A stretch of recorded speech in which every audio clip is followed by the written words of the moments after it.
Hey Luna, can you send me the file for that last video? No problem.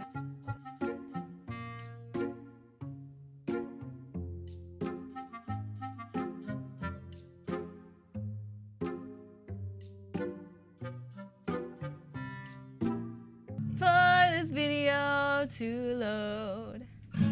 Still loading.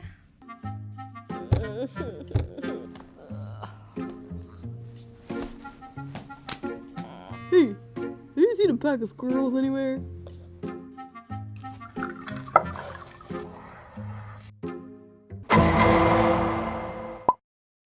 So we've already broken down what SSDs are and how to choose your first SSD in episode 1 of QuickTIPS. Now you might remember, compared to your average hard drive, SSDs offer much faster transfer speeds in a small and lightweight device to store your data. If you missed it, be sure to check that out. It'll be in the description below. Hey guys, I'm Luna and you are watching QuickTIPS episode 3. Today we're going to tell you why you need a second SSD or external SSD. Let's get started!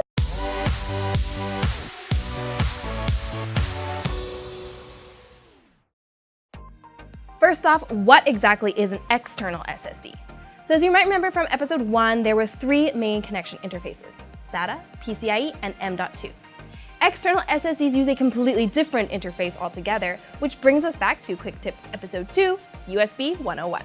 Oh my gosh, everything's connected! So essentially, external SSDs, or external solid-state drives, are storage devices that typically use USB. In terms of internal hardware, the 2 main types of external SSDs are SATA and PCIe.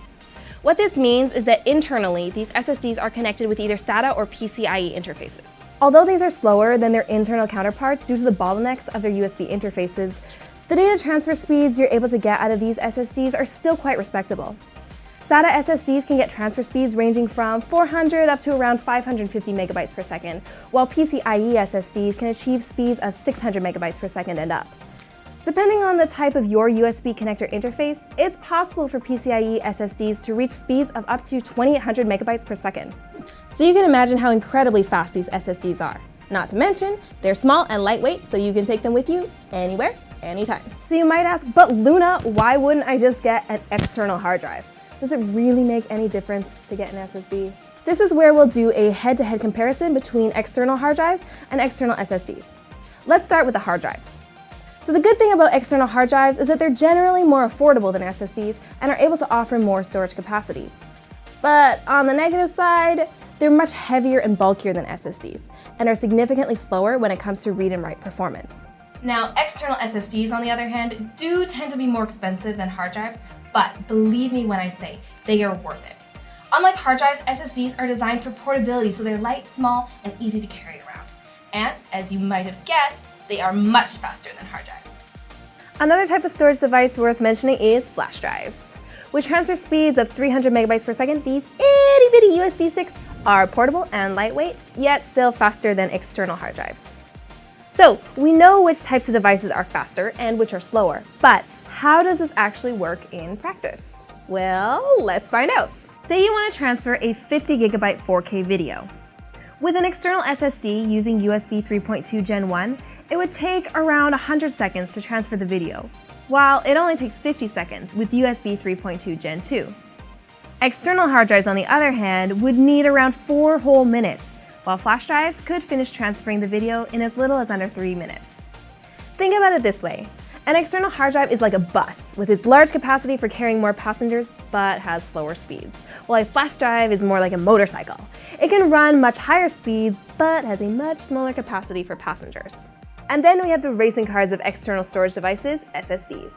With larger storage capacities than flash drives, lighter weight and smaller design than hard drives, external SSDs combine the advantages of both flash drives and hard drives. But most importantly, with the fastest speeds out of the 3, this is where they really shine. So how should you decide which type of external SSD to get? Now this really comes down to what you're using your SSD for. There are a lot of different kinds of external SSDs out there, depending on what your priorities are, whether it's portability, durability, or speed. If you're a student or you work in an office, chances are you'll want something lightweight and easy to carry around. So you'll definitely want to get an external SSD of the more portable variety. Now, if you're someone who travels a lot, whether it's for work or for leisure, you might want to offer something a bit more durable, preferably an external SSD that features waterproof, shockproof, and dustproof capabilities. Last but not least, if you're someone who tends to work with a lot of large files, like graphic designers or video editors, then you'll probably want to prioritize speed above all else. This also goes for gamers who would like to have an additional source of storage for their consoles. Or for PC gamers, you can install your games on an external SSD and easily connect it to your laptop or PC just by plugging it into your USB port. So you don't actually need to open your PC, which saves a ton of time and hassle, and you still get impressive gaming performance. Now, before we finish things up, here's one last question. What would you use your external SSD for? And don't say Let us know in the comments below. And that's all for this episode of Quick Tips. If you like this video, be sure to give it a like and subscribe. And if you have any tech questions, be sure to let us know in the comments below. I'm Luna, thanks for watching, and we'll see you next time.